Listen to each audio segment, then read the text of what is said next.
where the mind is without fear and the head is held high, where knowledge is free.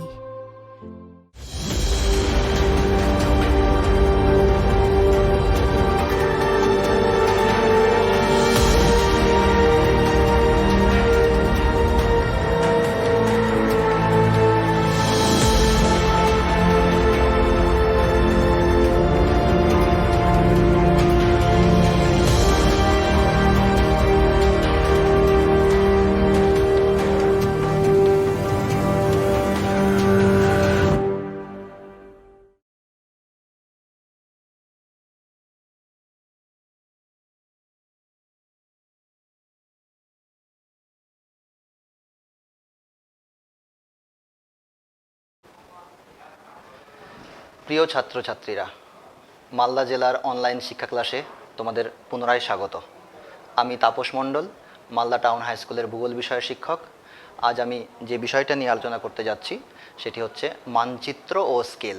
এটি তোমাদের একদম শেষ চ্যাপ্টারে রয়েছে, ক্লাস 9-এর শেষ চ্যাপ্টারে।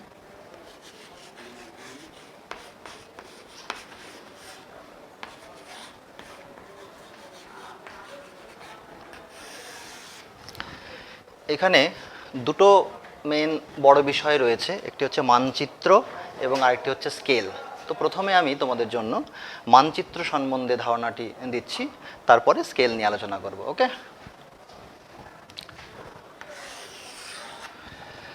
এই মানচিত্রের ইংরেজি শব্দটি হচ্ছে ম্যাপ, তোমরা জানো প্রত্যেকে। আর এই ম্যাপ কথাটি ল্যাটিন শব্দ থেকে এসছে একটি, সেই শব্দটি হচ্ছে ম্যাপ্পা, MAPPA। এই ল্যাটিন শব্দ ম্যাপ্পা থেকে মানচিত্রের ইংরেজি শব্দ ম্যাপ্পা কথাটি এসেছে।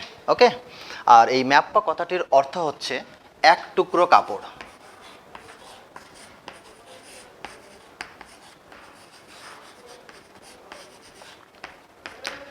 এক টুকরো কাপড়। আসলে প্রাচীনকালে এই ম্যাপগুলো অঙ্কন করা হতো কাপড়ের ওপরে বা তুলট জাতীয় এক ধরনের কাগজের ওপরে, সেই কারণে এরকম নামকরণ হয়েছে, বা সেখান থেকেই ম্যাপ্পা এবং তারপরে ম্যাপ এবং বাংলাতে মানচিত্র এসছে। ওকে, আর এই মানচিত্র বা ম্যাপ প্রথম যিনি অঙ্কন করেন পৃথিবীর মানচিত্র স্কেল অনুসারে অঙ্কন করেছিলেন হচ্ছে অ্যানাক্সিমেন্ডার। নামটা লিখে দিচ্ছি,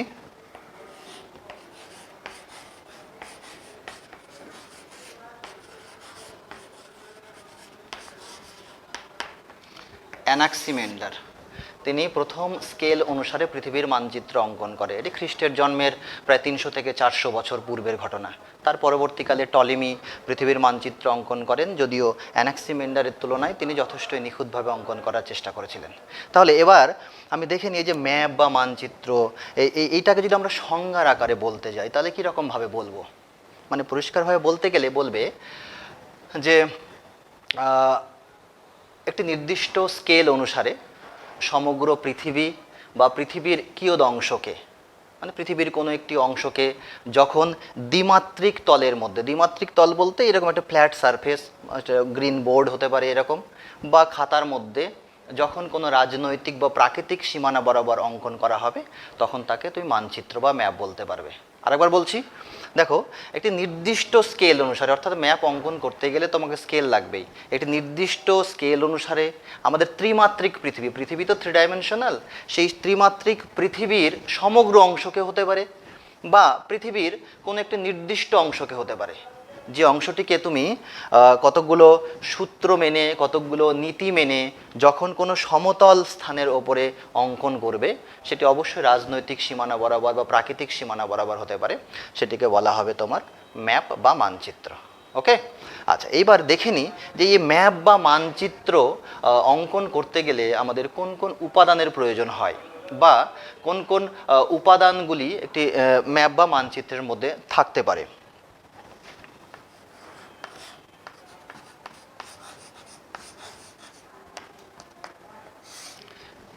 মানচিত্র আঁকতে গেলে প্রথম যে উপাদানটির দরকার হয় সেটি হচ্ছে সমতল পৃষ্ঠ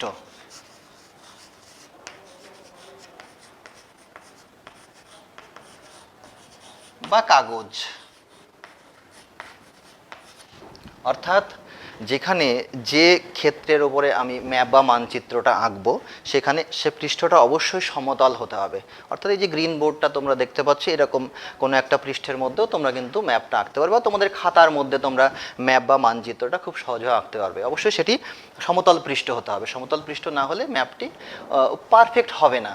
ওকে, তা নেক্সট 2 নম্বর যে বিষয়টি তোমাদের যে উপাদানটি অ্যাকচুয়ালি মানচিত্র অঙ্কনের জন্য দরকার সেটি হচ্ছে পেন্সিল। অবশ্যই পেন্সিল লাগবে, পেন, রং,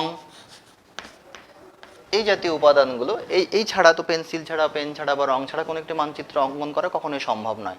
তাই পেন্সিল, রং বা পেন এগুলোও তোমার হচ্ছে একটা মানচিত্র অঙ্কনের ক্ষেত্রে গুরুত্বপূর্ণ উপাদান হিসেবে পরিগণিত হয়।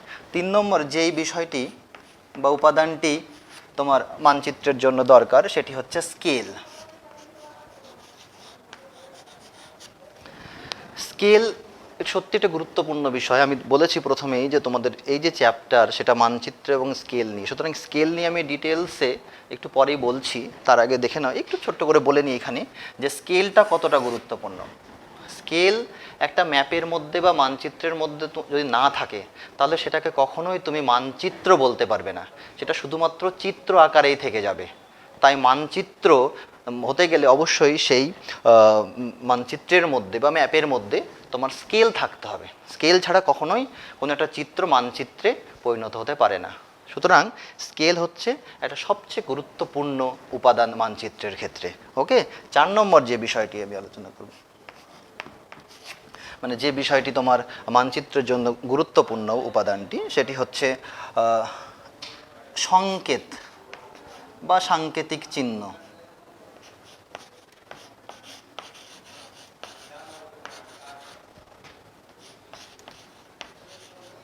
এটিকে প্রতীক চিহ্নও বলা হয়।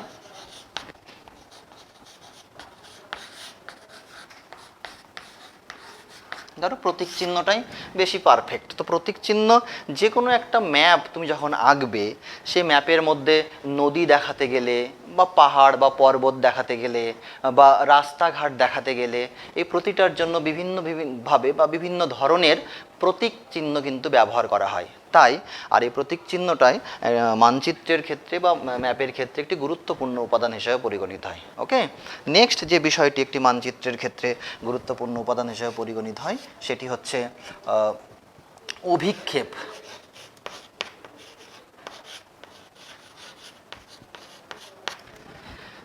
অভিক্ষেপ এই বিষয়টি তোমাদের কাছে একটি নতুন নাম। অ্যাকচুয়ালি অভিক্ষেপ বলতে যেটা বোঝায় সেটা হচ্ছে কতকগুলোই অক্ষরেখা এবং কতকগুলি দ্রাঘিমা রেখার দ্বারা তৈরি হওয়া একটা নেটওয়ার্ক, অর্থাৎ একটা জালিকাকার বিস্তার। এই বিস্তারের মধ্যে তোমার মানচিত্রটা আঁকতে হয় যদি তুমি সেটিকে নিখুঁতভাবে আঁকতে চাও। যেমন সেই কারণেই স্কেল যেমন একটা গুরুত্বপূর্ণ উপাদান, তেমনি কোনো একটা মানচিত্রের ক্ষেত্রে অক্ষাংশ এবং দ্রাঘিমাংশের দ্বারা সৃষ্টি হওয়া যে নেটওয়ার্ক বা জালিকাকার বিস্তার, সেটিও কিন্তু খুব গুরুত্বপূর্ণ একটি উপাদান, এবং সেই নেটওয়ার্ক বা জালিকার বিস্তারটাকেই বলা হচ্ছে অভিক্ষেপ। ওকে, আচ্ছা 6 নম্বর যে গুরুত্বপূর্ণ উপাদান রয়েছে আরেকটি তোমার মানচিত্রের ক্ষেত্রে, সেটি হচ্ছে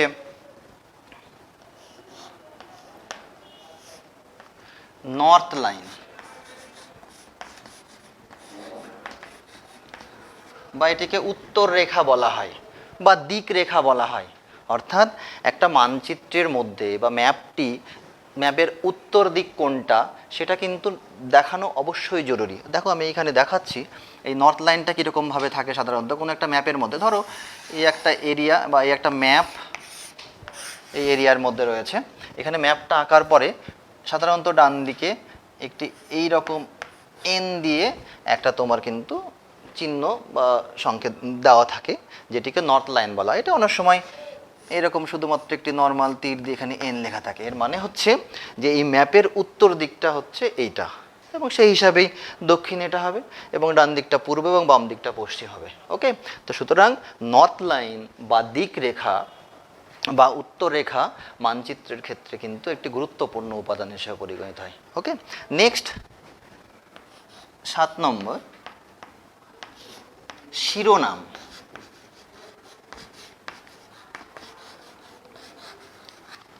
অর্থাৎ তুমি একটি ম্যাপ অঙ্কন করলে, সে ম্যাপটার টাইটেল দিলে না, মানে কোন ধরনের তুমি ম্যাপ আঁকতে যাচ্ছ বা কি দেখাতে চাইছো, তাহলে তো ম্যাপটা প্রায় ভ্যালুলেস হয়ে যাবে, তাই না? তো সেই জন্য তোমাকে কোনো একটা ম্যাপ অঙ্কন করার পরে তার ওপরে অবশ্যই দেখাতে হবে যে তুমি কি করতে চাইছো ম্যাপের মধ্যে। সেটা কি জনঘনত্ব দেখাচ্ছ, না অরণ্যের বন্টন দেখাচ্ছ, না জনসংখ্যার বন্টন দেখাচ্ছ, কি দেখাচ্ছ? তো সেই হিসাবে একটি শিরোনাম বা টাইটেল একটি ম্যাপের কিন্তু তোমার থাকতে হবে। ওকে, নেক্সট যেটি থাকতে হবে 8 নম্বর, সেটি হচ্ছে লেজেন্ড। এটিকে বলা হয় নির্দেশক বাংলাতে।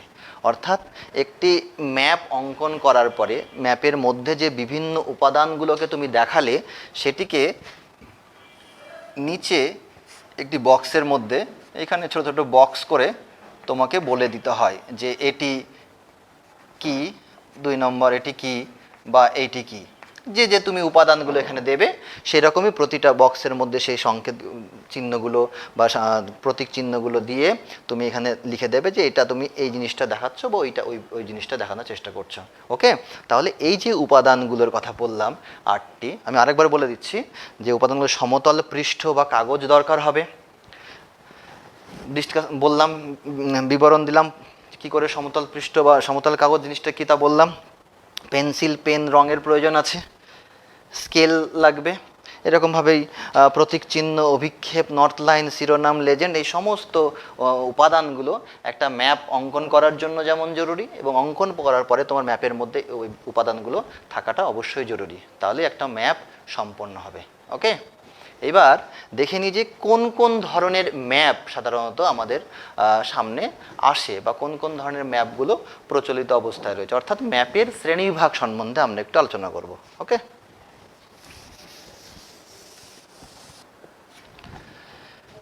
প্রধানত 3টি মূল ভিত্তি বা বিষয়ের ওপর ভিত্তি করে ম্যাপগুলোর শ্রেণীবিভাগ করা হয়ে থাকে। প্রথম যে ভিত্তিটা, সেটা হচ্ছে স্কেল অনুসারে।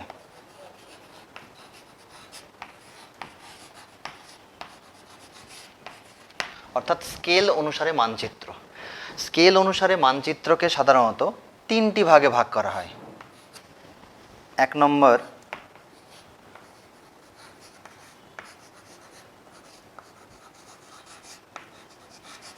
ক্ষুদ্র স্কেলের মানচিত্র, 2 নম্বর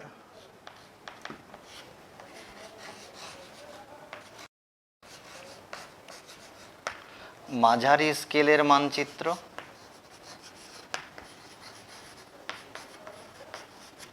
এবং 3 নম্বর বৃহৎ স্কেলের মানচিত্র।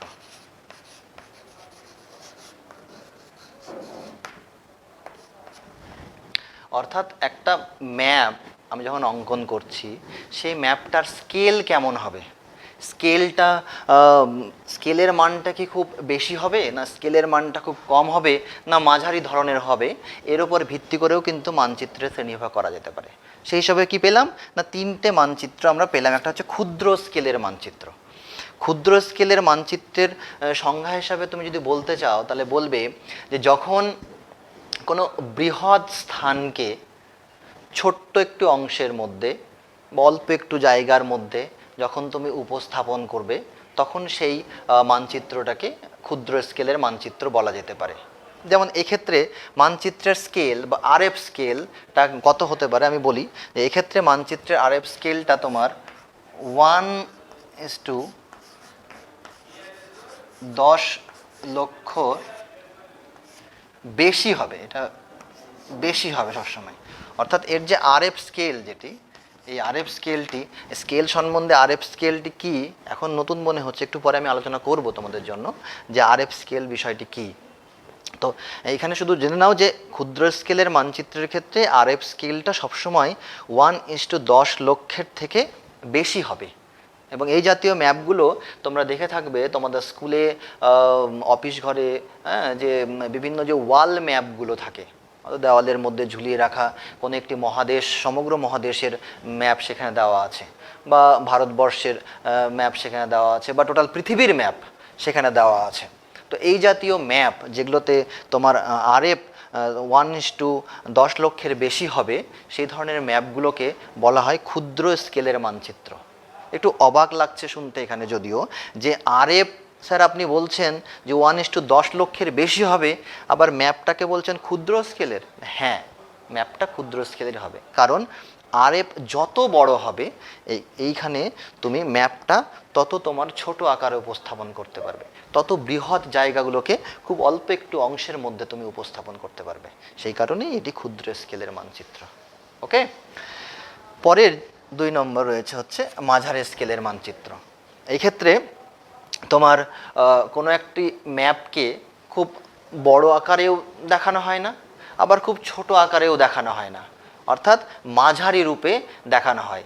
তো মাঝারি তাহলে স্কেল কত হবে না, আর এই স্কেল হবে, এখানে মনে রাখবে একটা কথা, যে এর স্কেল 1:50,000 থেকে শুরু করে 1:10 লক্ষের মধ্যে হবে।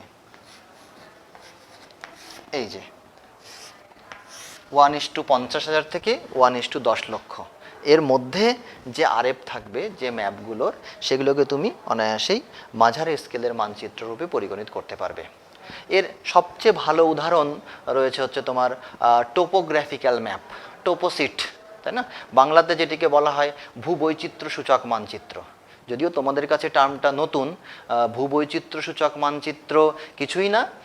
এটাতে কি করা হয়, যে কোনো একটি রাজ্যের অন্তর্গত কোনো একটি জেলা বা দুটি জেলার সমন্বয়ে একটি এরিয়া নেওয়া হয়, সেখানে তার অভ্যন্তরে যে প্রাকৃতিক বিভিন্ন বৈশিষ্ট্যগুলো থাকে, যেমন ধরো স্বাভাবিক উদ্ভিদ, নদ নদী, এবং যে সাংস্কৃতিক যে বৈশিষ্ট্যগুলো থাকে, রাস্তাঘাট, পরিবহন যোগাযোগ ব্যবস্থা, সমস্তগুলো এগুলোকে উপস্থাপন করা হয়, এবং এর মধ্যে পারস্পরিক সম্পর্ক দেখানো হয়।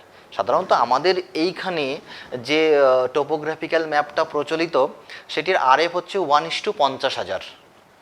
1:50,000 স্কেলের টোপোগ্রাফিক্যাল ম্যাপটাই আমাদের এখানে প্রচলিত। ওকে, এই টোপোগ্রাফিক্যাল ম্যাপের তোমার যদি আমি বলেই দিই, একটু দেখে নাও। এই ধরো এই একটা টোপোগ্রাফিক্যাল ম্যাপ, এই টোপোগ্রাফিক্যাল ম্যাপের এই সবার ওপরে, এইটা যদি, আচ্ছা ম্যাপটা যদি এখানে এখানে ধরো সবার ওপরে থাকে হচ্ছে রাজ্যের নাম, যে কোন রাজ্যের টোপোগ্রাফিক্যাল ম্যাপ এটি। এই বাম পাশে এই অংশে থাকে জেলা, কোন কোন জেলার অংশবিশেষ নিয়ে এটা গঠিত হয়েছে। এইখানে একটা ইন্ডেক্স নম্বর থাকে, টোপোগ্রাফিক্যাল ম্যাপের ম্যাপ নম্বর থাকে। ওকে, আর এইটি হচ্ছে অক্ষাংশ, আর এই দ্রাঘিমাংশ, অক্ষাংশ দ্রাঘিমাংশের মধ্যে সেটি উপস্থাপন করে এরিয়া, সেটি থাকে। সাধারণত এর ব্যবধানটা হয় 15 মিনিট ইন্টু 15 মিনিট আমাদের এখানে যে টোপোগ্রাফিক্যাল ম্যাপগুলো থাকে। আর শেষে এইখানে থাকে তোমার হচ্ছে 1:50,000 এর আরএফ স্কেল, বা 1 cm to 500 meter, 1 cm to 500 meter. এটা হচ্ছে স্টেটমেন্ট স্কেল। আমি আবার বলছি যে স্কেল সম্বন্ধে ডিটেলসটা আমি তোমাদের একটু পরে বোঝাচ্ছি। ওকে, জাস্ট একটু টোপোগ্রাফিক্যাল ম্যাপটা কী ধরনের, বা তোমাদের সামনে আসলে তোমরা চিনতে পারো, তার জন্য একটু বললাম এখানে। এবং এর মাঝখানে, ম্যাপের মাঝখানে সমস্ত প্রাকৃতিক এবং সাংস্কৃতিক বিষয়গুলোকে উপস্থাপন করা থাকে। ওকে, আচ্ছা, নেক্সট 3 নম্বর, বৃহৎ স্কেলের মানচিত্র। তাহলে এই যে এইখানে পেলাম ক্ষুদ্র স্কেলের ক্ষেত্রে 1:10 লাখের ওপরে, মাঝারির ক্ষেত্রে পেলাম 1:50,000 থেকে 1:10 লক্ষের মাঝখানের যে আরএফ, তাহলে অবশ্যই বৃহৎ স্কেলের মানচিত্রের ক্ষেত্রে এর আরএফটা হবে 1:50,000 কম। অর্থাৎ 1:50,000 কমের আরএফ থাকবে যে সমস্ত ম্যাপগুলোতে, সেগুলোকে তুমি বৃহৎ স্কেলের মানচিত্র বলতে পারো। উদাহরণস্বরূপ কি বলা যেতে পারে? উদাহরণস্বরূপ তোমার হচ্ছে যে ক্যাডাস্ট্রাল ম্যাপ, মানে মৌজা ম্যাপ বা হচ্ছে সিটি প্ল্যানিং যে ম্যাপগুলো হয়, সেগুলোতে কি হয় না, কোনো ক্ষুদ্র স্থানকে বড় করে দেখানো হয়।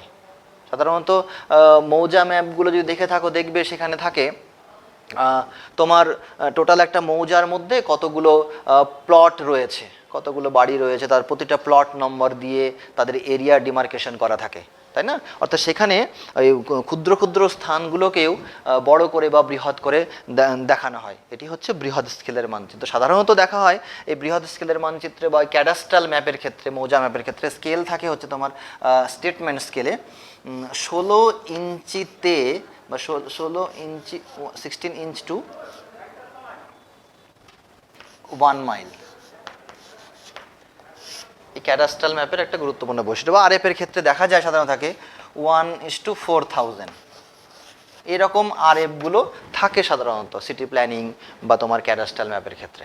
ওকে, তাহলে এই গেল স্কেল অনুসারে আমাদের মানচিত্রের শ্রেণীবিভাগ। ঠিক আছে, আচ্ছা 3টা পেলাম। আবার বলছি যে ক্ষুদ্র স্কেলের মানচিত্র প্রথম, যার উদাহরণস্বরূপ কি বললাম যে দেওয়াল মানচিত্র। এবং আরেকটা কথা আমি বলতে ভুলে গেছিলাম যে অ্যাটলাস, তোমাদের কাছে যে অ্যাটলাস থাকে মানচিত্রের যে বই, সেটাও কিন্তু এই ক্ষুদ্র স্কেলের মানচিত্রের একটা গুরুত্বপূর্ণ উদাহরণ। ওকে, তারপর মাঝারি স্কেলের মানচিত্র, যার উদাহরণস্বরূপ বললাম টোপোগ্রাফিক্যাল ম্যাপ। এবং 3 নম্বর হচ্ছে বৃহৎ স্কেলের মানচিত্র, যার উদাহরণস্বরূপ তুমি বলবে সেটি হচ্ছে ক্যাডাস্ট্রাল ম্যাপ বা মৌজা মানচিত্র। ওকে, আচ্ছা তাহলে মানচিত্রের শ্রেণীবিভাগের প্রথম যে ভাগটি সেটি আমরা কিন্তু শেষ করলাম। দ্বিতীয় ভাগ এবং তৃতীয় ভাগ নিয়ে আলোচনা করবো। একটু মুছে দিচ্ছি এটা, তাহলে পরেরটা বুঝতে তোমাদের সুবিধা হবে।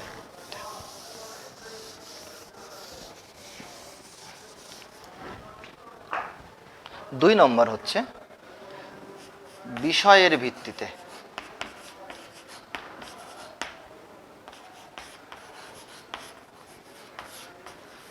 বিষয়ের ভিত্তিতে মানে এটাকে থিমেটিক ম্যাপও বলা হয়, বিষয়ভিত্তিক মানচিত্র।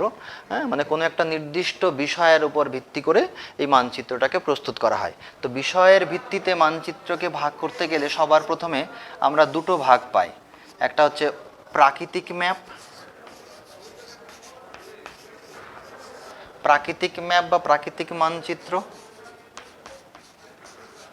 এবং 2 নম্বর হচ্ছে সাংস্কৃতিক মানচিত্র।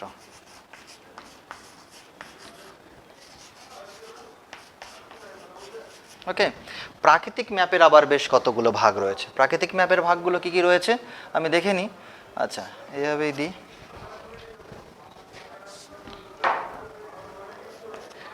1 নম্বর ভূতাত্ত্বিক মানচিত্র। ভূতাত্ত্বিক মানচিত্র আসলে প্রাকৃতিক বা সাংস্কৃতিক মানচিত্রের অভ্যন্তরে যে ভাগগুলো পাবে তোমরা, সেগুলো সবগুলোই দেখবে নামের মধ্যেই লুকিয়ে আছে যে কি দেখানো হচ্ছে, কোন বিষয়টি তোমার হচ্ছে ম্যাপের মধ্যে দেখানো হচ্ছে বা উপস্থাপন করা হচ্ছে, তার নামের মধ্যেই লুকিয়ে আছে। এই যে প্রথম যেটি রয়েছে ভূতাত্ত্বিক মানচিত্র, মানে ভূতত্ত্ব, পৃথিবী পৃষ্ঠের অভ্যন্তরে যে অংশগুলো রয়েছে, অর্থাৎ ভূ অভ্যন্তরের গঠন বা শিলার যে গঠন বা হচ্ছে তোমার ভাঁজ বা চ্যুতি, এই জাতীয় বিভিন্ন বিষয়গুলো সংক্রান্ত যে ম্যাপ তৈরি করা হয় সেটিকে বলা হচ্ছে তোমার ভূতাত্ত্বিক মানচিত্র। ওকে, 2 নম্বর রয়েছে হচ্ছে বন্ধুরতা মানচিত্র। বন্ধুরতা মানচিত্র, বন্ধুরতা মানে হচ্ছে এবড়ো খেবড়ো, মানে সমতল নয়। হ্যাঁ, আমরা জানি পৃথিবী পৃষ্ঠের ওপরে বিভিন্ন ধরনের ভূমিরূপ থাকে, তাই না? যেমন তোমার পাহাড় আছে, পর্বত রয়েছে, মালভূমি, সমভূমি। এই যে ভূমির আকৃতি বা ভূমিরূপগত পরিবর্তন, এই সমস্ত দেখিয়ে সাধারণত সমোন্নতি রেখার সাহায্যে জাতীয় মানচিত্রগুলো প্রদর্শন করা হয়। তো এই জাতীয় উপাদানগুলো দেখিয়ে যে মানচিত্র প্রস্তুত করা হয় সেটিকে বলা হচ্ছে তোমার বন্ধুরতা মানচিত্র। ওকে, 3 নম্বর প্রাকৃতিকের অভ্যন্তরে যে ম্যাপটি হয় সেটি হচ্ছে মৃত্তিকা ম্যাপ বা মৃত্তিকা মানচিত্র। মৃত্তিকা মানচিত্র অর্থাৎ বিভিন্ন ধরনের অঞ্চলে বিভিন্ন ধরনের মৃত্তিকা যে রয়েছে সেগুলো, সেই ধরনের যে ম্যাপ বা মৃত্তিকার যে উপাদানগুলো রয়েছে, ধরো হচ্ছে তার কিছু ফিজিক্যাল প্রপার্টিস রয়েছে, কেমিক্যাল প্রপার্টিস রয়েছে, জানো তোমরা এনপিকে মানে হচ্ছে পটাশিয়াম, নাইট্রোজেন, ফসফরাস বা এই যে উপাদানগুলো, এই সমস্ত উপাদানগুলোর সমন্বয়ে তৈরি যে ম্যাপ, সেগুলো দেখানোর জন্য, এই উপাদানগুলো দেখানোর জন্য যে ম্যাপ তৈরি করা হয় সেটি হচ্ছে তোমার মৃত্তিকা মানচিত্রের মধ্যে পড়বে। বা এছাড়াও কোনো একটা অঞ্চলে মৃত্তিকার গঠন কেমন বা গ্রথন কেমন, আমি বললাম ফিজিক্যাল প্রপার্টিসের কথা, যদিও এই গঠন গ্রথন এগুলো সব ফিজিক্যাল প্রপার্টিসেরই অংশ, সেটি কেমন তা কিন্তু মৃত্তিকা মানচিত্রের মধ্যে তুমি পেয়ে যাবে। ওকে, আমি প্রথমে বললাম যে এই নামের মধ্যেই লুকিয়ে আছে প্রকৃতপক্ষে যে এই ম্যাপ বা মানচিত্রগুলো কীরকম হবে। ওকে, 4 নম্বর দেখে নিই। 4 নম্বর আছে হচ্ছে তোমার উদ্ভিদ মানচিত্র। নাম থেকেই বুঝতে পারছো যে বিভিন্ন অঞ্চলের উদ্ভিদের বন্টন এখানে দেখানো হবে, অর্থাৎ সরলবর্গীয় উদ্ভিদ বলো বা হচ্ছে তোমার নিরক্ষীয় চিরহরিত উদ্ভিদ বলো বা ম্যানগ্রোভ জাতীয় অরণ্যের যে বন্টন, এই উদ্ভিদ সম্বন্ধীয় বন্টন সমস্ত কিছুর উপাদানগুলোর যে বন্টন সেগুলো দেখানোর জন্য যে ম্যাপটা তৈরি করা হয় সেটিকে বলা হচ্ছে তোমার উদ্ভিদ মানচিত্র। ওকে, এরপরে রয়েছে হচ্ছে 5 নম্বর জলবায়ু মানচিত্র। জলবায়ু মানচিত্র নাম থেকেই বুঝতে পারছো, জলবায়ু এবং আবহাওয়ার উপাদানগুলো সাধারণত তোমার এই ধরনের মানচিত্রের মধ্যে দেখানো হয়, অর্থাৎ কোনো একটা অঞ্চলের উষ্ণতা, বৃষ্টিপাত, আপেক্ষিক আর্দ্রতা, হ্যাঁ, মেঘাচ্ছন্নতা, এই বিভিন্ন বিষয়গুলো এই ম্যাপের মধ্যে দেখানো হয়ে থাকে, সেটি হচ্ছে তোমার জলবায়ুর মানচিত্র। বা আরও বিস্তারিতভাবে বলতে গেলে অক্ষাংশ ভেদে যে আমাদের জলবায়ুর যে পরিবর্তনগুলো হয় সেই সেই অংশগুলোকে এই মানচিত্রের দ্বারা উপস্থাপন করা হয়ে থাকে। ওকে, এবং এই প্রাকৃতিক মানচিত্রের আরেকটি ভাগ রয়েছে, সেটি হচ্ছে গুরুত্বপূর্ণ, সেটি হচ্ছে জ্যোতিষ্ক মানচিত্র।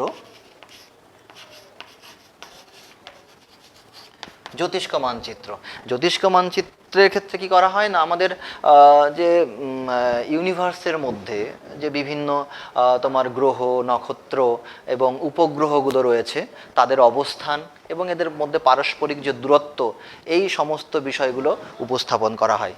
হ্যাঁ, ওকে, তো তাহলে হচ্ছে অর্থাৎ এই যে উপাদানগুলো, অর্থাৎ গ্রহ, নক্ষত্র, সমস্ত উপাদানগুলোর দ্বারা তৈরি যে মানচিত্র, সেটিকে অবশ্যই আমরা জ্যোতিষ্ক মানচিত্র বলতে পারবো তাহলে একভাবে। ওকে, আচ্ছা, নেক্সট চলে যায় সাংস্কৃতিক মানচিত্রের ক্ষেত্রে, অর্থাৎ প্রাকৃতিকের ভাগগুলো আমরা জানলাম, তাহলে সাংস্কৃতিক মানচিত্রের মধ্যে কোন কোন বিষয়গুলো থাকে সেটা দেখে নিই। সাংস্কৃতিক মানচিত্রের অভ্যন্তরে যে বিষয়গুলো থাকে সেটি হচ্ছে 1 নম্বর সামাজিক মানচিত্র।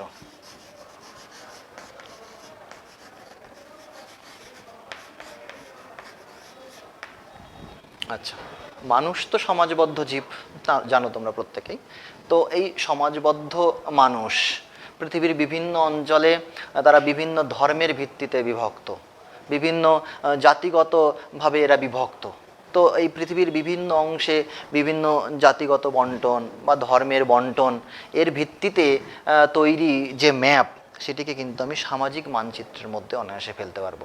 অর্থাৎ যদি তুমি কোথাও দেখো যে ধর্মের ভিত্তিতে কোনো একটা মানচিত্র তৈরি হয়েছে, ধরো এইখানে একটা ম্যাপের মধ্যে কোথাও দেখানো হয়েছে হিন্দু পপুলেশনের ডিস্ট্রিবিউশন দেখানো হয়েছে, কোথাও মুসলিম, কোথাও খ্রিস্টান, কোথাও শিখ, এই যে জাতীয় জনজাতির বন্টন, ধর্মের ভিত্তিতে যদি বন্টন তুমি কোথাও পাও, তাহলে তুমি সেটিকে অনায়াসেই বলতে পারবে এটি কিন্তু সাংস্কৃতিক মানচিত্রের অন্তর্গত, এবং সেটি সংস্কৃতির আরেকটু পার্টিকুলার বলতে গেলে সেটা সামাজিক মানচিত্রের অন্তর্গত। ওকে, 2 নম্বর এই যে ভাগ, এটা হচ্ছে রাজনৈতিক মানচিত্র।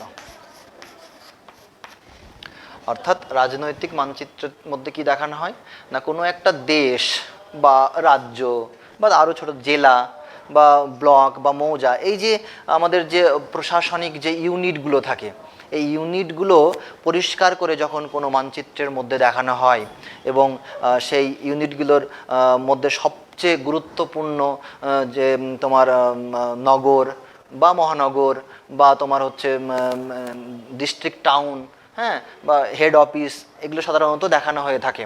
এবং এই যে প্রশাসনিক বাউন্ডারি সমন্বিত যে মানচিত্রটি তৈরি হয় এই সমস্ত উপাদান দ্বারা, সেটিকে তুমি অনায়াসেই বলতে পারবে সেটি হচ্ছে একটি রাজনৈতিক মানচিত্র। রাজনৈতিক মানচিত্রের এটি একটি গুরুত্বপূর্ণ উদাহরণ এগুলো। ওকে, 3 নম্বর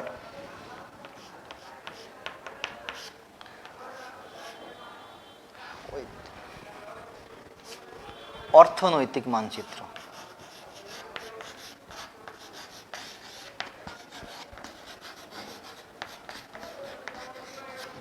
আচ্ছা, অর্থনৈতিক মানচিত্রের মধ্যে কি দেখানো হয় না, বিভিন্ন অঞ্চলের সম্পদের বন্টন বা ধরো আন্তর্জাতিক ব্যবসা সংক্রান্ত বিষয় বা জাতীয় ব্যবসা সংক্রান্ত বিষয়, এগ্রিকালচারাল অ্যাক্টিভিটিস বা তোমার হচ্ছে শিল্প, ইন্ডাস্ট্রি, এই জাতীয় সমস্ত বিষয়গুলো দেখানো হয় কিন্তু তোমার অর্থনৈতিক মানচিত্রের মধ্যে। ওকে, আচ্ছা, নেক্সট হচ্ছে 4 নম্বর যে বিষয়টি, সেটা হচ্ছে ঐতিহাসিক মানচিত্র।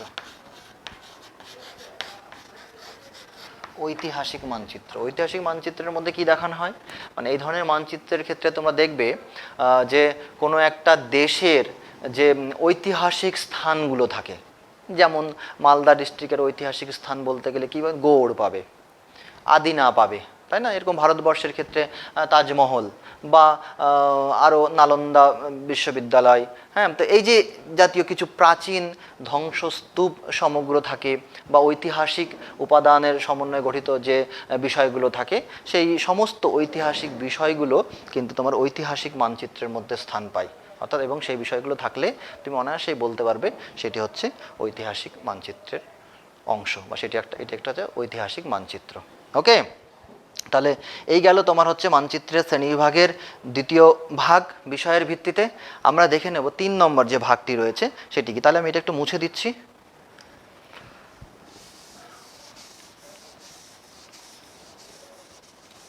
আচ্ছা, এইখানে পাবে 3 নম্বর যেটি রয়েছে তথ্যের ভিত্তিতে।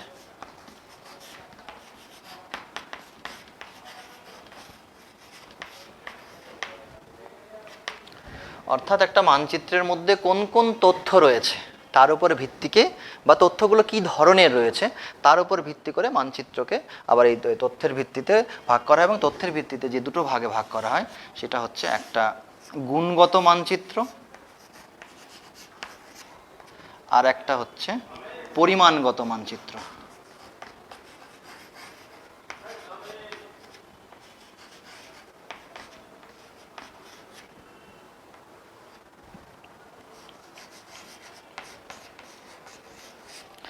সবার প্রথমে গুণগত মানচিত্র। গুণগত মানচিত্র বা কোয়ালিটেটিভ ম্যাপ বলা হয় এটিকে।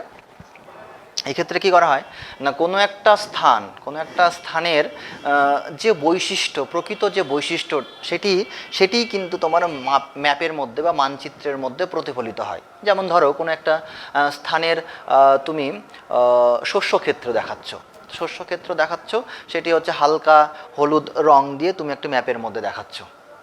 তারপরে কোনো একটা মাঠ দেখাচ্ছ, দেখা গেলো একটা সবুজ রং দিয়ে তুমি একটা মাঠ উপস্থাপন করছো, ঠিক আছে। তারপর রাস্তা, লাল কালার দিয়ে তুমি রাস্তা উপস্থাপন করছো। অর্থাৎ যেটা প্রকৃত উপাদান রয়েছে তার যে ক্যারেক্টারিস্টিক, তার যে বৈশিষ্ট্যগুলো যখন ম্যাপের মধ্যে তুমি প্রতিফলিত করবে তখন তোমাকে কিন্তু তখন সেটিকে তোমার বলা হয় গুণগত মানচিত্র, ঠিক আছে। একটি গুরুত্বপূর্ণ উদাহরণ রয়েছে গুণগত মানচিত্র, সেটা হচ্ছে কোরোক্রোম্যাটিক ম্যাপ তোমার গুণগত মানচিত্রের একটি গুরুত্বপূর্ণ উদাহরণ। ওকে, তারপর রয়েছে হচ্ছে পরিমাণগত মানচিত্র। অর্থাৎ বিভিন্ন উপাদানগুলির পরিমাণগত যে পার্থক্য হয় অঞ্চল ভেদে, এর উপর ভিত্তি করে যে ম্যাপ বা মানচিত্র প্রস্তুত করা হয়। ধরো আমাদের মালদা জেলার মধ্যে 15টি ব্লক রয়েছে। এই 15টি ব্লকের মধ্যে জনসংখ্যার তুমি বন্টন দেখাবে, মানে জনসংখ্যার ঘনত্ব দেখাবে। তাহলে সমস্ত ব্লকের মধ্যে তো জনসংখ্যার ঘনত্ব এক নেই, কোথাও কম কোথাও বেশি। এবার বেশিটাকে একটু গাঢ় রং দিয়ে দেখাচ্ছ, তারপরে মাঝারিটা একটু হালকা করলে রং, তারপরে আরও যেটা কম ঘনত্ব সম্পন্ন অঞ্চল সেটাকে আরও কম গাঢ় করলে রং বা পাতলা করলে রং হালকা। এরকমভাবে তুমি টোটাল জনসংখ্যার ঘনত্বের বন্টন তুমি দেখাতে পারলে, বা কোনো অরণ্যের বন্টন তুমি দেখাচ্ছ, সেক্ষেত্রে তোমার সে পরিমাণগুলো বেশি থেকে কম আস্তে আস্তে হয়ে যাচ্ছে, সেই ডিস্ট্রিবিউশনটা তুমি কিন্তু খুব সুন্দরভাবে দেখাতে পারবে, এবং দেখাতে পারবে যে ম্যাপের মাধ্যমে, সেটিকে বলা হচ্ছে তোমার পরিমাণগত মানচিত্র। ওকে, এই গেল তোমার হচ্ছে আমাদের মানচিত্রের যে শ্রেণীবিভাগ সেটি। এবার এছাড়াও তোমরা দেখবে বইয়ে পড়তে গেলে অনেক সময় থাকে যেগুলোর মধ্যে আবার আরও বেশ কিছু এক্সট্রা 2-1টা ভাগ থাকে, সেটা তোমরা অবশ্যই পড়ে নেবে, পড়তে গেলে পেয়ে থাকবে। ওকে, আমরা নেক্সট যে বিষয়টি রয়েছে, অর্থাৎ মানচিত্র আমাদের কাছে গুরুত্ব কী, বা মানচিত্র আমরা কেন পাঠ করব বা কেন অঙ্কন করব, সেই বিষয়টা সম্বন্ধে একটু আমরা জেনে নিই। এটা মুছে দিচ্ছি তাহলে।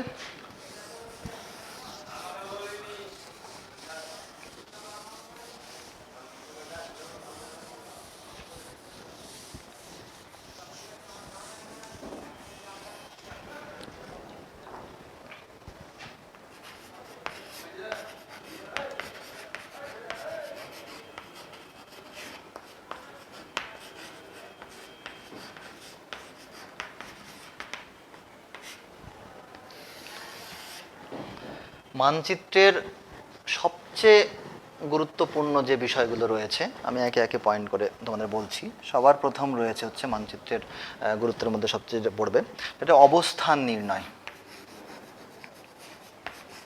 অবস্থান অর্থাৎ কোনো একটা দেশ বা কোনো একটা রাজ্য বা জেলা বা ব্লক কোথায় অবস্থান করছে সেটা কিন্তু তুমি একটি ম্যাপের মাধ্যমে অতি সহজেই বুঝে যেতে পারবে, বা ম্যাপের সাহায্যে অতি সহজেই সেটাকে তুমি খুঁজে নিতে পারবে। তাহলে অবস্থান জানতে গেলে কোনো একটা অংশের অবশ্যই মানচিত্র আমাদের পাঠ করতে হবে, বা মানচিত্র একটা গুরুত্বপূর্ণ হাতিয়ার রূপে পরিগণিত হবে। 2 নম্বর তোমার হচ্ছে প্রাকৃতিক রাজনৈতিক সাংস্কৃতিক অর্থনৈতিকও আছে। অর্থনৈতিক মানে এই যে বিষয়গুলো, অর্থাৎ কোনো একটা দেশের বা রাজ্যের প্রাকৃতিক বিষয় সম্বন্ধে তুমি জ্ঞান অর্জন করবে, বা রাজনৈতিক সাংস্কৃতিক অর্থনৈতিক সমস্ত বিষয়গুলো সম্বন্ধে ধারণা তোমাকে নিতে গেলে তোমাকে অবশ্যই কিন্তু ম্যাপ সম্বন্ধে জানতে হবে, বা ম্যাপ তোমাকে পাঠ করতে হবে। অর্থাৎ একটা ম্যাপ তোমাকে এই সমস্ত গুরুত্বপূর্ণ বিষয়গুলো সম্বন্ধে তোমাকে কিন্তু জ্ঞান দেবে। তাহলে অবশ্যই ম্যাপের একটা গুরুত্বপূর্ণ ভূমিকা এক্ষেত্রে রয়েছে। ওকে, তারপর 3 নম্বর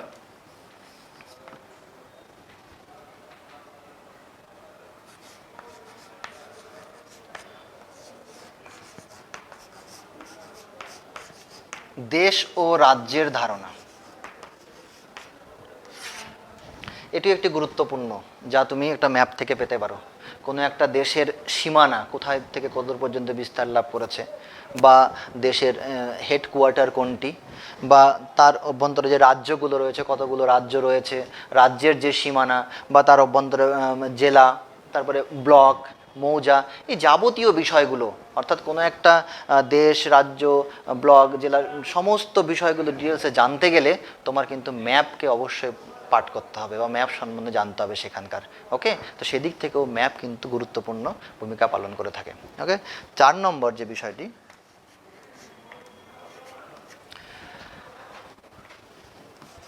সম্পদ, সম্পদের ধারণা। অর্থাৎ কোন দেশে কোন সম্পদ সংরক্ষিত অবস্থায় রয়েছে, বা কোন সম্পদ কতটা পরিমাণ রয়েছে, এই সমস্ত বিষয়গুলো জানার জন্য তোমার কিন্তু ম্যাপ অধ্যয়ন করতে হবে, ম্যাপের ধারণা তোমার প্রয়োজন। ওকে, অর্থাৎ ম্যাপ এক্ষেত্রেও তোমার সম্পদের ধারণা দিতে যথেষ্টভাবে সমর্থ, এই কথাটি মনে রাখতে হবে। আচ্ছা, নেক্সট যে 5 নম্বর বিষয়টি আসছি আমি, সেটি হচ্ছে পথ প্রদর্শক। খুব গুরুত্বপূর্ণ একটি বিষয়, পথ প্রদর্শক বা পথ নির্দেশক। অর্থাৎ যে কোনো দেশে তুমি যদি আজকে যাও, সেখানে দেখবে তোমার মোবাইলের মধ্যে ম্যাপস নামক একটি অ্যাপস থাকে, তাই না? তো সেখানে তুমি জায়গাটির নাম জাস্ট পুট করে দিলে এবং সে তোমাকে ম্যাপ তোমাকে কিন্তু সেই পথ ধরে ধরে ধরে ধরে সে তোমার নির্দিষ্ট লক্ষ্যে পৌঁছে দিচ্ছে। অর্থাৎ কোনো একটি অজানা অচেনা স্থানে তুমি কোনো একটি নির্দিষ্ট স্থানকে খুঁজে বের করতে গেলে তোমার কিন্তু ম্যাপের দরকার হয়। অর্থাৎ ম্যাপ তোমার কিন্তু পথ নির্দেশকেরও কাজ করে। এছাড়াও তুমি দেখবে বর্তমানে ট্রেন বা হচ্ছে তোমার এরোপ্লেন, হ্যাঁ, বা হচ্ছে যে জাহাজ যেগুলো চলাচল করছে, তারাও কিন্তু ম্যাপ ব্যবহার করছে, এবং তারা ম্যাপের মাধ্যমেই একটা দেশ থেকে অন্য দেশে অতি সহজেই চলে যাচ্ছে। অর্থাৎ ম্যাপ পথ নির্দেশক হিসেবে গুরুত্বপূর্ণ ভূমিকা পালন করে থাকে। এবং আরেকটি আমি পয়েন্ট বলবো এখানে যেটি গুরুত্বপূর্ণ, সেটি হচ্ছে সামরিক ক্ষেত্রে।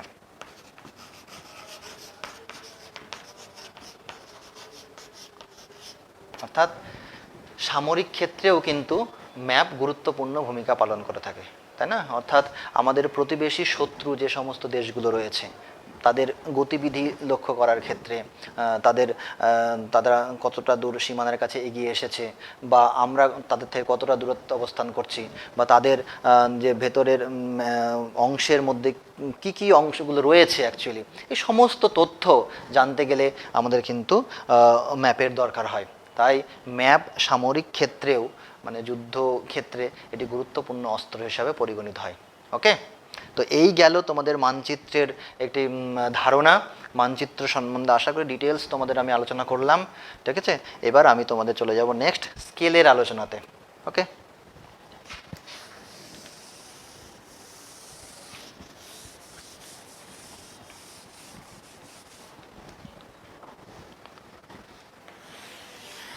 স্কেল, স্কেল সম্বন্ধে একটি কথা বলা হয়, সেটি হচ্ছে যে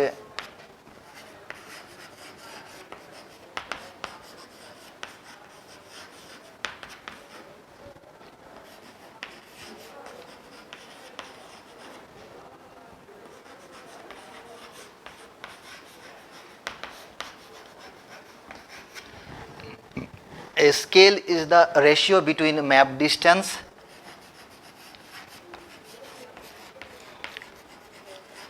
and ground distance. এই কথাটি মধ্যেই লুকিয়ে আছে যে স্কেল বলতে প্রকৃতপক্ষে কি বোঝা যায়, মানে এটিকে বাংলা করলে সুন্দরভাবে বলা যেতে পারে যে ভূপৃষ্ঠের মধ্যে দুটি স্থানের মধ্যে দূরত্ব, এবং সেই দূরত্বটাকে যখন তুমি তোমার ম্যাপের মধ্যে যে দুটো পয়েন্ট দ্বারা উপস্থাপন করবে, এই দুইয়ের অনুপাতকেই বলা হয় সাধারণত স্কেল। ওকে, দেখো ছোট্ট করে উদাহরণ দিয়ে দেখিয়ে দিই। ধরো এই একটা ম্যাপ, এই দুটো স্থান, এইটা হচ্ছে তোমার মালদা, এটা কলকাতা, এর দূরত্ব 300 কিলোমিটার, এবং তুমি ম্যাপের মধ্যে তোমার খাতার পেজের মধ্যে এটাকে 3 সেন্টিমিটারে তুমি দেখিয়ে দিয়েছো। তাহলে এই যে অনুপাত 300 কিলোমিটার প্রকৃত ভূপৃষ্ঠের মধ্যে দূরত্ব, আর সেটাকে তুমি ম্যাপের মধ্যে তোমার খাতার পেজের মধ্যে 3 সেন্টিমিটার দ্বারা দেখাচ্ছ। তাহলে এই যে দূরত্ব, এই দুটো এই দূরত্বটা ম্যাপের মধ্যে আর এই দূরত্বটা ভূপৃষ্ঠ প্রকৃত, এই দুইয়ের মধ্যে যে অনুপাত, সেই অনুপাতটিকেই বলা হচ্ছে স্কেল। ওকে, স্কেল সাধারণত 3 ভাবে প্রকাশ করা হয়। দেখো 1 নম্বর, তুমি দেখবে ম্যাপের মধ্যে থাকে হচ্ছে 1 cm to 10 km, এরকম থাকতে পারে। আবার থাকে হচ্ছে 1:50,000, এরকম থাকে ম্যাপের মধ্যে। আবার কোনো সময় দেখবে ম্যাপের মধ্যে, কোনো একটা ম্যাপের মধ্যে এরকম একটা গ্রাফ এঁকে তোমার কিন্তু স্কেল দেওয়া থাকে। ওকে, আচ্ছা, তাহলে এই যে ম্যাপ 3 ধরনের হয় সাধারণত, এগুলোর আরও বিভিন্ন নাম আছে। এটা হচ্ছে বিবৃতি সূচক বা স্টেটমেন্ট, এটা হচ্ছে আরএফ স্কেল, এবং এটি হচ্ছে তোমার গ্রাফিক্যাল স্কেল বা লিনিয়ার স্কেল তুমি বলতে পারো। এ সম্বন্ধে ডিটেলস আমি শ্রেণী বিভাগের মধ্যে তোমাদের বলছি, দেখে নাও। তাহলে এটা মুছে দিচ্ছি।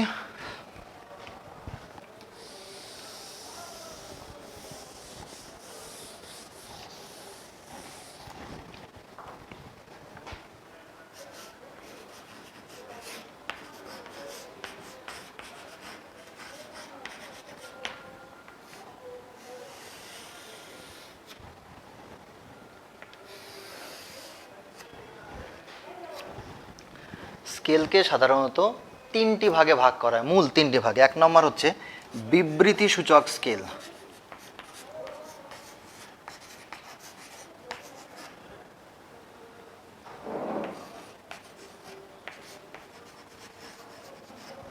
ওকে, ইংরেজিতে এটিকে বলা হয় স্টেটমেন্ট স্কেল।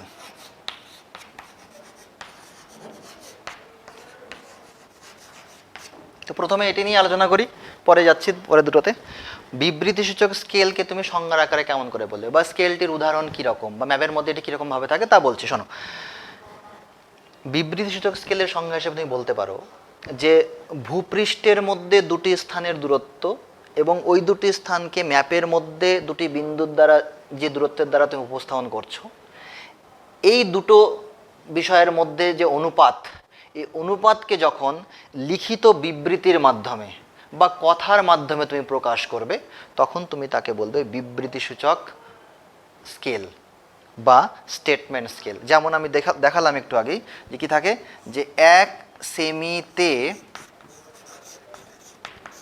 10 কিমি, অর্থাৎ এটি একটি লিখিত বিবৃতির মাধ্যমে কিন্তু দেওয়া আছে।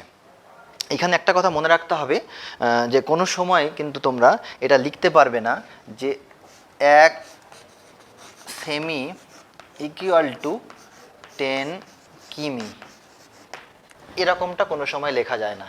অর্থাৎ এখানে 1 সেমি ম্যাপের মধ্যে রিপ্রেজেন্ট করছে, সেটাই 10 কিলোমিটার ভূপৃষ্ঠে রিপ্রেজেন্ট করছে। কোনো সময় কিন্তু 1 সেন্টিমিটার আর 10 কিলোমিটার সমান হবে না, এটা একটা আনুপাতিক বিষয়।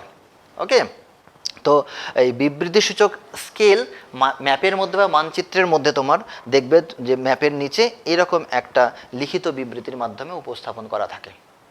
তো এই স্কেলটা যদি ম্যাপের মধ্যে থাকে তাহলে কি কি সুবিধা বা কি কি আমরা বেনিফিট পেতে পারি এর থেকে, তা দেখো কি কি সুবিধা এর মধ্যে রয়েছে। এক নম্বর হচ্ছে যে এই স্কেলটা খুব সহজ সরল, মানে যদি কোনো ম্যাপের মধ্যে লেখা থাকে এরকম 1 সেমিতে 10 কিমি, তাহলে এটা বোঝার জন্য খুব আমাদের দক্ষ হতে হবে না, যে স্কেল সম্বন্ধে আমি এক্সপার্ট তারপরেই আমি এই বিষয়টি বুঝতে পারবো, তেমনটা নয়। এটা খুব সহজ সরল একটি বিষয় যে 1 সেমিতে 10 কিমি, 1 সেমি ম্যাপের মধ্যে আছে, তার মানে 10 কিমি ভূপৃষ্ঠের মধ্যে রয়েছে। ওকে, তো এটা হচ্ছে সবচেয়ে এর বড় সুবিধা। তাহলে কি শুধু সুবিধাই আছে, অসুবিধা নেই? হ্যাঁ, অসুবিধাও আছে। কি অসুবিধা? অসুবিধা, প্রথম যে অসুবিধাটা এই বিবৃতিসূচক স্কেলের মধ্যে ধরা পড়ে সেটা হচ্ছে, দেখো যে আমরা এইখানে আছি আমাদের ভারতবর্ষে, এমন হতে পারে যে এইখানে সেমি কিমি রয়েছে, মানে এই ইউনিটগুলো এখানের সঙ্গে পরিচিত রয়েছে। এমনও তো হতে পারে যে চীনে বা জাপানে বা আমেরিকাতে এই সেমি কিমি এই ইউনিটগুলো নেই।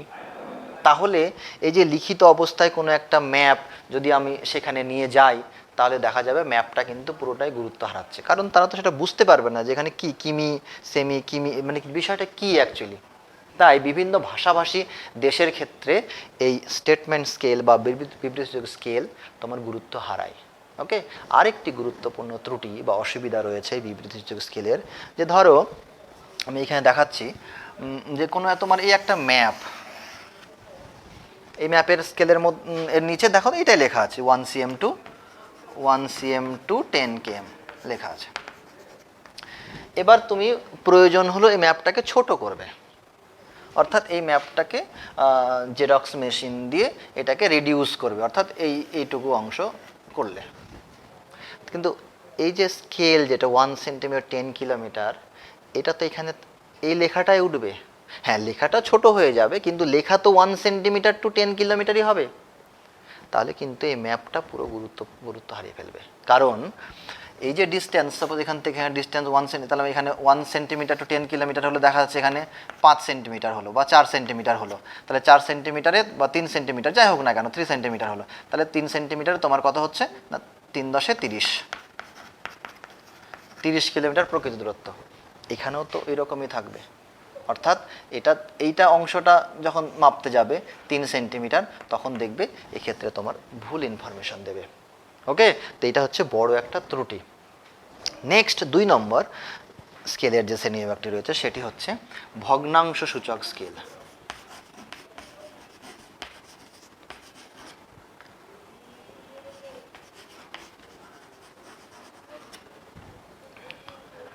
বা এটিকে বলা হয় নিউমেরিক স্কেল।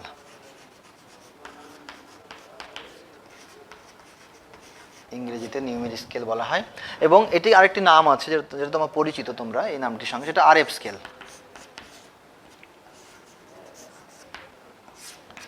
এই নামটির সঙ্গে তোমরা পরিচিত। আরএফ মানে হচ্ছে রিপ্রেজেন্টেটিভ ফ্র্যাকশন, অর্থাৎ এই স্কেলটা কেমন থাকে আমি দেখিয়ে দিই আগে। দেখো 1 সাপোজ 50,000, অর্থাৎ আনুপাতিক আকারে। সংজ্ঞার আকারে বললে কেমন বলবে না, সংজ্ঞার আকারে বলতে হবে যে মানচিত্রের মধ্যে দুটি স্থানের দূরত্ব এবং ভূপৃষ্ঠের মধ্যে এই দুটি স্থানের প্রকৃত দূরত্বের অনুপাতকে যখন ভগ্নাংশের আকারে প্রকাশ করা হবে, তখন তাকে বলা হবে ভগ্নাংশ সূচক স্কেল বা নিউমেরিক স্কেল বা নিউমেরিক্যাল স্কেল বা আরএফ স্কেল বা রিপ্রেজেন্টেটিভ ফ্র্যাকশন স্কেল। ওকে, তো এই স্কেলের কীরকমভাবে ম্যাপের মধ্যে থাকে দেখো, তোমার বিবৃতিসূচক স্কেলের ক্ষেত্রে দেখলাম এইরকম লিখিত আকারে ছিল। এবার কোনো ম্যাপের মধ্যে যদি এইরকমটা দেখতে পাও 1:50,000, 50,000 আছে, তা তুমি বলবে সেটা তোমার হচ্ছে আরএফ স্কেল বা ভগ্নাংশসূচক স্কেল। এই স্কেলের সুবিধা কি না, স্কেলের সবচেয়ে বড় সুবিধা হচ্ছে দেখো এতে কোনো ইউনিট লেস, মানে ইউনিট নেই এটাতে। তার মানে তুমি এটাকে জাপানে নিয়ে যাও বা আমেরিকাতে নিয়ে যাও বা ইংল্যান্ডে নিয়ে যাও, যে কোনো দেশেই নিয়ে যাও না কেন, ওরা নিজেদের ইউনিটে এটাকে কিন্তু কনভার্ট করে নিতে পারবে। তার মানে ম্যাপের গুরুত্ব সেখানেও বজায় থাকবে সঠিকভাবে। ওকে, আর আর আর হচ্ছে এটা তোমার সবচেয়ে যেটা বড় অসুবিধা, এটা সুবিধা গেল একটা দিক, অসুবিধাটা কোথায়? না, অসুবিধা একই রকম এর মতোই রয়েছে। যেমন যদি কোনো ম্যাপের মধ্যে তোমার 1:50,000 যদি এইটাই ধরো লেখা থাকে, 1:50,000 লেখা আছে, এটাকে তুমি ছোট করলে বা এটাকে আরও বড় করলে ম্যাপটা, তো এই লেখাটা তো আর চেঞ্জ হয়ে যাবে না, লেখা তো ওইটাই থাকবে। তার মানে একটা স্থান থেকে আরেকটা স্থানে যে দূরত্ব, সেই দূরত্বটা তোমাকে এইখানে যেটা দিত এইখানে গেলে ভুল ইনফরমেশন দেবে। অর্থাৎ সেক্ষেত্রে কিন্তু এই স্কেলটা তখন গুরুত্ব হারিয়ে ফেলবে। আর আরেকটা গুরুত্বপূর্ণ সমস্যা রয়েছে এর বলতে পারো, সেটা হচ্ছে যে এটা খুব ক্রিটিক্যাল মানে তোমাকে এই স্কেল সম্বন্ধে জানতে গেলে একটু দক্ষ হতে হবে। হ্যাঁ, যে এইখানে আরএফ থেকে তুমি স্টেটমেন্ট স্কেলে কনভার্ট করবে, এই যে ক্যালকুলেশন যাবতীয় বিষয়গুলো সম্বন্ধে তোমাকে একটু পড়াশোনা করতে হবে। তার মানে একটু দক্ষ ব্যক্তি ছাড়া এই স্কেলটা সহজে হ্যান্ডেল করতে পারবে না।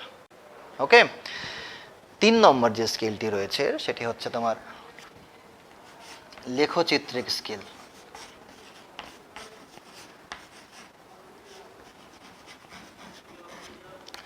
এই স্কেলকে সংজ্ঞার আকারে বললে কেমন বলবে?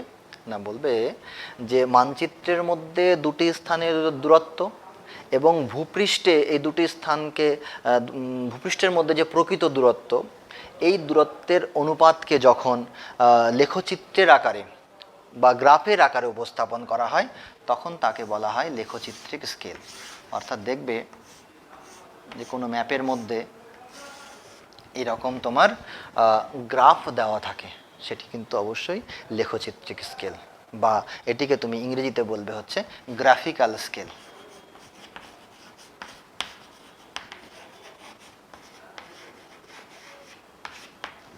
ওকে, এই গেল গ্রাফিক্যাল স্কেল।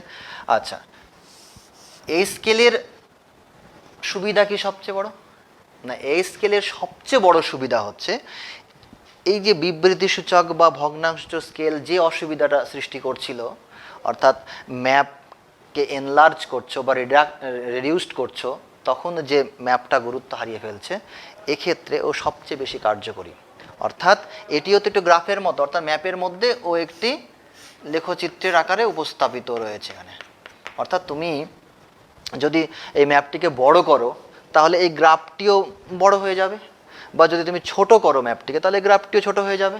তার মানে এইখানে যে স্কেলটা ও এই ম্যাপে ছিল তাহলে বড়োর ক্ষেত্রেও তাই থাকবে বা ছোটোর ক্ষেত্রেও থাকবে।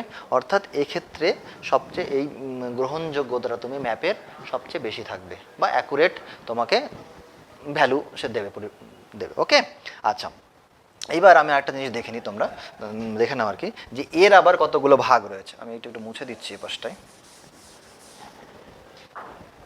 এই লেখচিত্রিক স্কেল একে আবার 4টি ভাগে ভাগ করা হয়। 1 নম্বর ভাগ হচ্ছে রৈখিক স্কেল,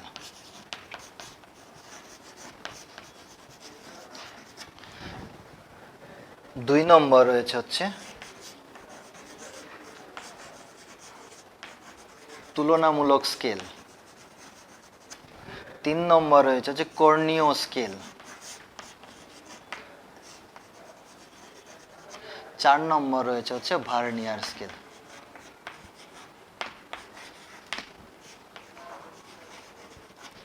ওকে, তাহলে দেখে নিই এই স্কেলগুলো কি বা কী ধরনের। রৈখিক স্কেল কিছুই না, লেখচিত্রিক স্কেলের একটা গুরুত্বপূর্ণ ভাগ। এক্ষেত্রে কি হয় না, একটা সরল রেখার মধ্যে তোমার কতগুলো মুখ্য ভাগ এবং একটি মুখ্য ভাগের অভ্যন্তরে কতগুলো গৌণ ভাগ একে দেখানো হয়ে থাকে। তবে অবশ্যই এক্ষেত্রে মনে রাখতে হবে যে একটি মুখ্য ভাগের যা মান তা হচ্ছে এই সমগ্র গৌণ ভাগের মানের সমান হবে। ওকে, আর নেক্সট তুলনামূলক স্কেলের ক্ষেত্রে কী করা হয়? তুলনামূলক স্কেলের ক্ষেত্রে যেটা করা হয় না, দুটো ইউনিট, তোমাদের একটি কথা বলে রাখা দরকার এখানে, যে আমাদের দুটো যে ইউনিট, একটা হচ্ছে সিজিএস সিস্টেম আর এফপিএস সিস্টেম, তাই না? অর্থাৎ সেন্টিমিটার, গ্রাম, সেকেন্ড, ফুট, পাউন্ড, সেকেন্ড। তো এই যে দুটো সিস্টেম, তো সিজিএস সিস্টেমের এটা কি না, এখানে থাকে সেমি টু কিলোমিটারের সম্পর্ক বা থাকে, বা সেন্টিমিটার টু মিটারের সম্পর্ক থাকে। আর এফপিএস সিস্টেমে থাকে ইঞ্চ, ইঞ্চ টু মাইলের সম্পর্ক থাকে এখানে।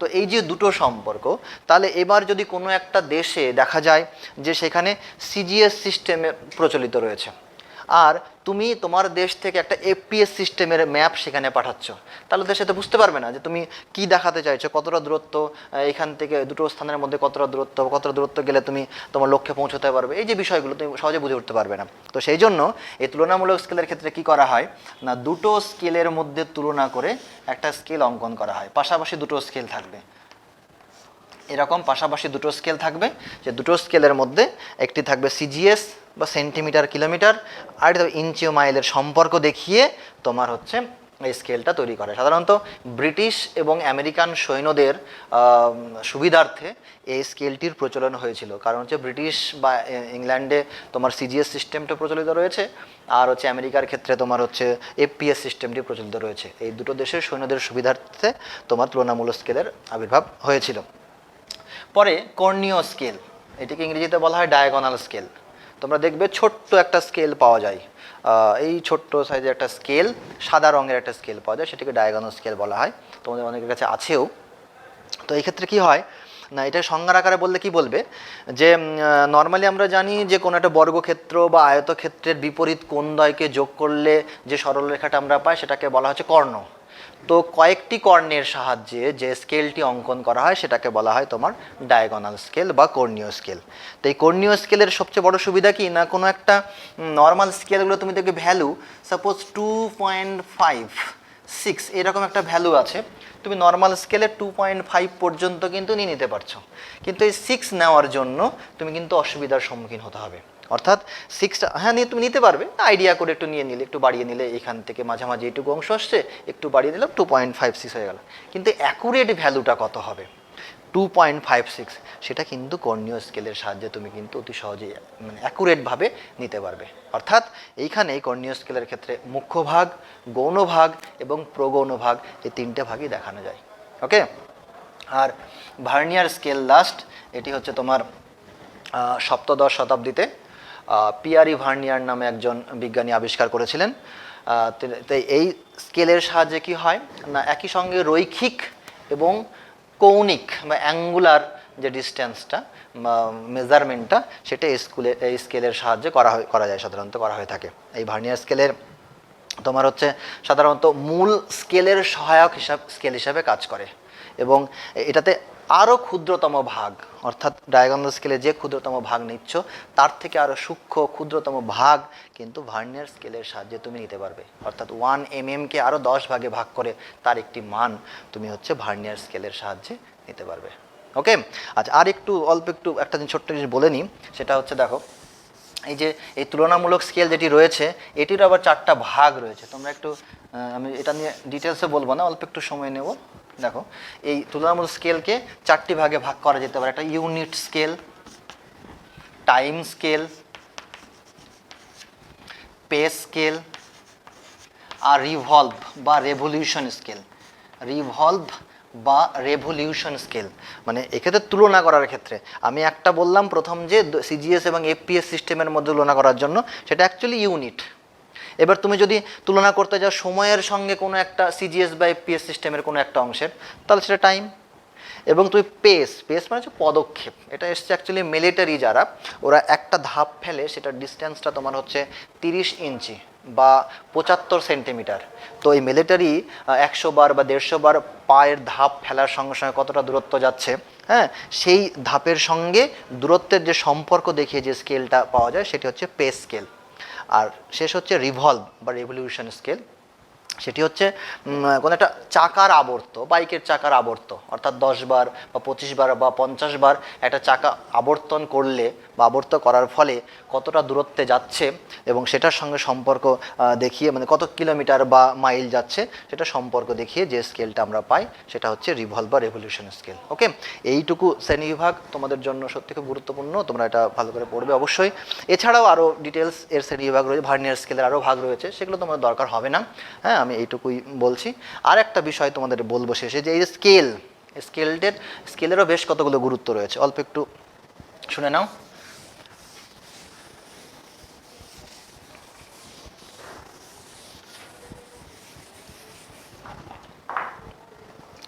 যে গুরুত্ব কি স্কেল, গুরুত্ব বা প্রয়োজনীয়তা। অর্থাৎ একটা স্কেল যে যদি থাকে ম্যাপের মধ্যে, না থাকলে কি অসুবিধা হয়। তো সবচেয়ে বড় সুবিধা বা গুরুত্ব যেটা স্কেল, যে কোনো গুরুত্ব, যে দুটি স্থানের মধ্যে দূরত্ব। এক নম্বর হচ্ছে কোনো দুটি স্থানের মধ্যে প্রকৃত দূরত্ব জানতে গেলে তোমাকে কিন্তু স্কেল ম্যাপের মধ্যে থাকতেই হবে। এছাড়া কোনো ম্যাপের মধ্যে তোমার নদী, রাস্তা বা যে কোনো উপাদান তার দৈর্ঘ্য নিখুঁতভাবে জানার জন্য তোমার কিন্তু স্কেল সম্বন্ধে জানতে হবে, স্কেলের ধারণা কিন্তু তোমার থাকতে হবে। ওকে, বা আরেকটা খুব সুন্দর কথা বলা যেতে পারে, কোনো একটা ম্যাপকে তুমি নিখুঁতভাবে যদি আঁকতে চাও তাহলে কিন্তু তোমার স্কেল ছাড়া সেটা কোনো মতেই সম্ভব নয়। ওকে, এটা মনে রাখতে হবে। 4 নম্বর হচ্ছে কোনো একটা ম্যাপকে তুমি এনলার্জ করবে, মানে বড় করবে বা ছোট করবে, সেক্ষেত্রেও তোমার কিন্তু স্কেলের অবশ্যই দরকার। ওকে, আর একটা পয়েন্ট, খুব গুরুত্বপূর্ণ পয়েন্ট, যেটা হচ্ছে যে তোমার তুমি যে খাতার মধ্যে একটা ম্যাপ আঁকছো সেটার আয়তন কতটুকু, হ্যাঁ, মানে সেটার এর জায়গা কতটুকু, তার মধ্যে তুমি ম্যাপটাকে আঁকতে পারবে কি না, এই জন্য তোমাকে নির্ভর করতে হবে স্কেলের উপরে। তো স্কেল তোমাকে ঠিক করে দেবে যে হ্যাঁ এইটুকু জায়গার মধ্যে তুমি ম্যাপটা আঁকতে পারবে কি না। তো অর্থাৎ স্কেল সত্যি খুব গুরুত্বপূর্ণ বিষয় একটা ম্যাপের ক্ষেত্রে। আর একটা গুরুত্বপূর্ণ বিষয়, যে তুমি একটা ম্যাপ আঁকলে ম্যাপের তুমি আয়তন বের করবে, তাই না। এই 6 নম্বর পয়েন্ট, ধরো আয়তন। তুমি একটা আয়তন বের করবে, দৈর্ঘ্য প্রস্থ গুণ করে যে আয়তন আমরা নির্ণয় করি, সে আয়তনটা বের করবে। এই আয়তনটা বের করতে গেলেও তোমার কিন্তু ম্যাপের স্কেল সম্বন্ধে ধারণা রাখতে হবে। ওকে, আর একটা ছোট্ট বিষয় বলেই তোমাদের আমি আজকে শেষ করব, সেটা হচ্ছে যে এই যে এফপিএস বা সিজিএস সিস্টেম সম্বন্ধে, বা সরি বিবৃতি সূচক স্কেল বা আরএফ স্কেলের যে ব্যাপারগুলো বললাম, তো থাকলে কি কনভার্সন কি করে করা যায় আমি ছোট্ট একটু বলেছি। মনে করো কোনো একটা স্কেল আছে 1 cm টু 10 কিলোমিটার, তোমাকে বললো এটা হচ্ছে স্টেটমেন্ট স্কেল, তো বিবৃতিসূচক স্কেল, এটাকে বললো কনভার্ট করো কিসে, না আরএফ স্কেলে করো। না, এটা তোমার স্টেটমেন্ট স্কেল থেকে আরএফ স্কেল, মানে ভগ্নাংশের আকারে প্রকাশ করতে গেলে কি করবে, না দেখো এটা করবে হচ্ছে, এটা একটা সূত্র আছে যে আমরা লিখি সাধারণত, আমরা জানি যে আরএফ স্কেল ইকুয়াল টু মানচিত্রের দূরত্ব বাই ভূপৃষ্ঠের দূরত্ব। তাহলে আরএফ স্কেল ইকুয়াল টু যদি ধরি যে মানচিত্রের দূরত্ব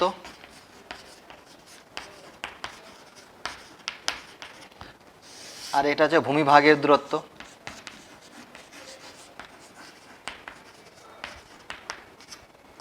তাহলে মানচিত্রের দূরত্ব কত, মানচিত্রের দূরত্ব হচ্ছে 1 সেন্টিমিটার আর ভূমিভাগের দূরত্ব 10 কিলোমিটার। আসলে একটা জিনিস তোমাদের বলে নিই, যে এই যে 1 সেন্টিমিটার আর 10 কিলোমিটার এখানে আছে, এই দুটোকে তোমার একই ইউনিটে নিয়ে আসাটাই হচ্ছে আরএফ স্কেল হয়ে যাবে, যদি নিয়ে আসতে পারো। যেমন হচ্ছে 1 সেন্টিমিটার আছে 10 কিলোমিটার, কিলোমিটারটাকে সেন্টিমিটারে নিয়ে আসতে হবে। এর জন্য বেশ কতগুলো ইউনিট আছে, যে 1 কিলোমিটার সমান 1 লাখ সেন্টিমিটার, বা 1 মাইল সমান 63,360 ইঞ্চ, ঠিক আছে। তো এই যে ইউনিটগুলো তোমাদের একটু পড়ে রাখতে হবে। দেখো এটা এটা করি, তাহলে 1 সেন্টিমিটার উপরে আছে, থাক 1 সেন্টিমিটার, নিচে 10 এই কিলোমিটার, এটাকে করতে হবে কি আমার সেন্টিমিটার করতে হবে, এই সেন্টিমিটার একই ইউনিটে নিয়ে আসতে হবে, তাহলে আরএফ পাবো।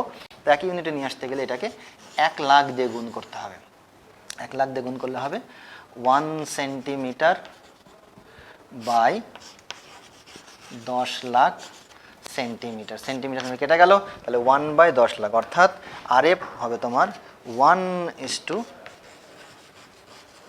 লাখ।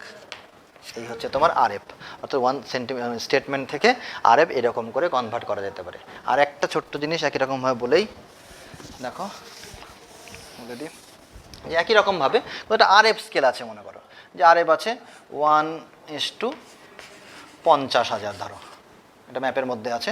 তাহলে তুমি এটাকে স্টেটমেন্ট বা বিবৃতিসূচক স্কেল কি করে করবে, এটা তোমাকে বললো যে করে হচ্ছে centimeter to meter, meter, centimeter to meter করো। তাহলে সেন্টিমিটার টু মিটার মানে একদিকে সেন্টিমিটার থাকবে আর একদিকে মিটার থাকবে, তাহলে এটা করতে হবে তোমার। নর্মালি নিয়ম হচ্ছে প্রথমে এই যে হর আছে, এই হরটিকে উপরে রেখে দেখতে হবে যে মিটার করতে বলেছে, তার মানে তোমাকে এইখানে তোমার 100 দিয়ে ভাগ করতে হবে। এটি একটা চার্ট থাকে, সেই চার্টটা তোমরা অবশ্যই পড়বে যে কি থেকে কি করতে গেলে কত দিয়ে ভাগ করতে হয়, ঠিক আছে? তো মিটার যখন তুমি করবে তো কোনো একটা আরএফ স্কেল থেকে, তখন অবশ্যই 100 দিয়ে ভাগ করবে। তো 100 দিয়ে ভাগ করলে দুটো শূন্য কেটে গেল, তার মানে হলো তোমার এখানে হচ্ছে 500। তাহলে তুমি পাবে এখানে 1 সেমিতে 500 মিটার। ওকে, অর্থাৎ এটা একটু, এই যে অঙ্কটা আমি করলাম এটা লিখে তুমি করলে বেশি ভালো হয়, যে তুমি লিখলে হয়তো এরকম বোঝান করবে তোমরা যে আরএফ স্কেল 1:50,000, অর্থাৎ বিবৃতি সূচক স্কেল হবে, তারপরে লিখবে ব্র্যাকেটে সেমি টু মিটার, লিখে করবে উপরে 50,000 নিচে 100 দিয়ে ভাগ করে বা 500, এটা হয়ে গেল তোমার মিটার, ভাগ করে 1 সেমিতে 500 মিটার এরকম পাবে। এরকম করে তোমার এফপিএস সিস্টেমের যে ইউনিটগুলো আছে, অর্থাৎ ইঞ্চি থেকে মাইল, তার যে চার্ট সেটা একটু মুখস্থ করে নিতে পারলে তোমার যে কোনো আরএফ থেকে এফপিএস সিস্টেম, ইঞ্চি মাইল সমস্ত কিছুই তোমরা করতে পারবে। ওকে, তো এই গেল মানচিত্র এবং স্কেলের ডিটেলস ধারণা তোমাদের দেওয়া হলো। আশা করি তোমাদের ভালো লাগলো আজকের ক্লাস। ভালো থাকবে প্রত্যেকে। ওকে।